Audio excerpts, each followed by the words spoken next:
That is Benjamin Hastings on Rhema Feels Like a Blessing. It is just coming up on 20 past 10. Andrew Urquhart with you on the program today. Honestly, we all do it.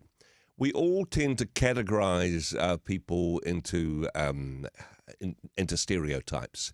I'm different than this person, whether it be by race, by culture, by gender, or socioeconomic circumstances. We're all possibly guilty of othering people.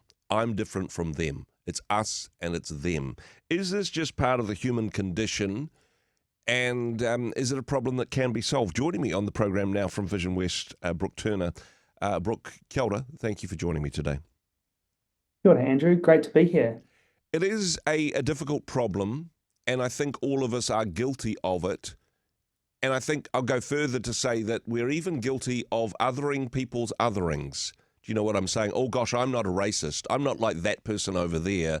I'm not like that filthy tax collector, like the story Jesus told in the Bible. No, I'm a different person than this, and yet having a blind spot to our own way in which we treat people differently, perhaps even subconsciously. Absolutely. And, it's really interesting that we judge others othering, but maybe don't see it in ourselves. And I think there's this idea that in the same way we might stereotype someone who's homeless or someone who's elderly or someone who's a different race or from a different culture to us, in the very next moment, we can be compassionate, we can be empathetic, we can be loving to those that we know that might have the same demographic factors as those that we were just judgmental about. And I think it's interesting how Jesus always looked to the human condition and who the person was and looked beyond their behavior, because for all of us, we have behavior that's judgmental and behavior that's compassionate. So what leads us to have those judgmental behaviors? That's a question, and how do we address it? And actually, wanted to ask this question, is it perhaps sometimes helpful to recognize differences between ourselves and other people?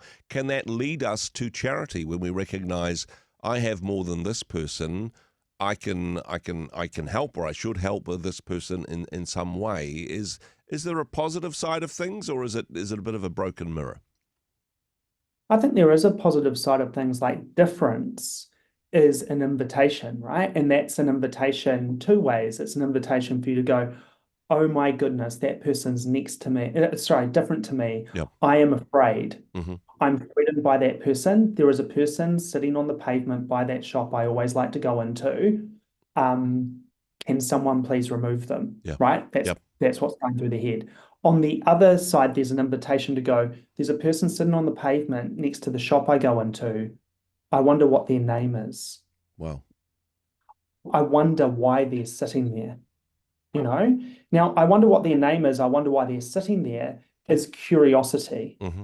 So we can sort of go between being judgmental and fearful and curious and inquisitive within split seconds of one another, but in this busy world, I can't stop for that person. I couldn't possibly be late to that meeting or late to pick up my kid by 10 minutes because there's this person that might need a little bit of aroha or might need a little bit of support.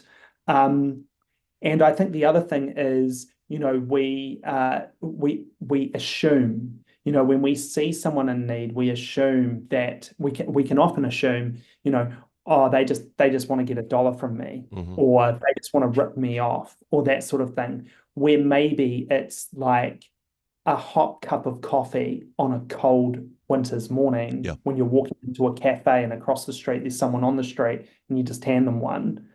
That's a whole different exchange. And interestingly, when we engage in those exchanges, something changes in that person because they go, you saw me. Oh my goodness, I'm not invisible to you. You actually, I matter. But then something changes in us as well. That fear that was in me, now that person who's sitting there, they're not a fear, they're a person. Yeah.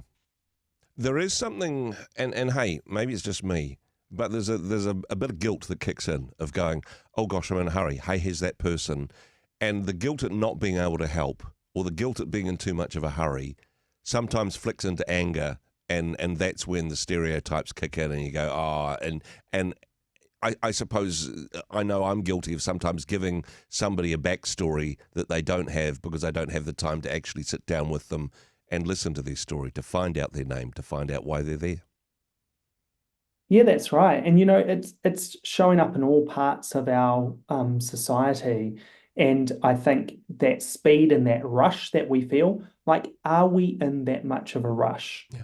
Like, if you sit back and think about your day and what truly matters, I'm always amazed by this, Andrew. What truly mattered today, it's that little accidental coincidence Yeah. or that interruption that actually, on reflection of your day or your week, you go, hey, that was the really important thing. And Now, I'm just as guilty as the next person of missing those as yeah, well. yeah. But And, when you catch them, you go, oh, maybe that was a God thing. You know what I mean? and honestly, when we look at the Gospels, some of Jesus' best ministry was in his interruptions. So yeah, perhaps a lesson learned there. I suppose moving from guilt or even pity, though, into genuine compassion, into recognizing the value of the human person, and not just going, oh, here's some money in a cup and moving forward. I mean, very different things, pity and genuine compassion, right? That's right. And again, I think like othering and curiosity or they're so close to one another in terms of how we can be responding in a moment. Yeah. Um, you know, that pity to be like, I pity that person because Hmm. versus compassion. And the difference I would give to compassion and pity is a position of inaction, Okay. right? It's a position of inaction that says, this is the circumstance. I pity that circumstance. May I never be there, Hmm. Yep. right? Yep. Compassion is a action. It's the opposite. It's an action. So we think of the Good Samaritan, Yep. that these other travelers traveled by the priest who had been robbed and beaten, Mm. but the Good Samaritan stopped. My view of that story that Jesus told is that the initial travelers were pitying the priest in the ditch, Yep. but the Samaritan showed compassion on him. And look, compassion can be, just a hello and a wave if you're rushed. No one's Yeah. telling you to stop on the side of the street or, stop to that broken down car and that sort of thing. I have a joke in my household, Andrew, that whenever I see something in the community, we're stopping to address it. Yep. And when we travel as a family, Yep. Katie actually says to me, now, if we see a broken down vehicle, we're not stopping because we've promised the family to get there on time, and you're off the clock, and she like has to Oh do this wow. practically Yep. with me. So you might have some of the listeners might have someone like that in your family too. And Yep. look, what's more important, arriving at family at that special occasion on time and showing aroha and support to them, or being late because you stopped to support someone that just happened to have need? Yep. That depends. That's a judgment. Mm.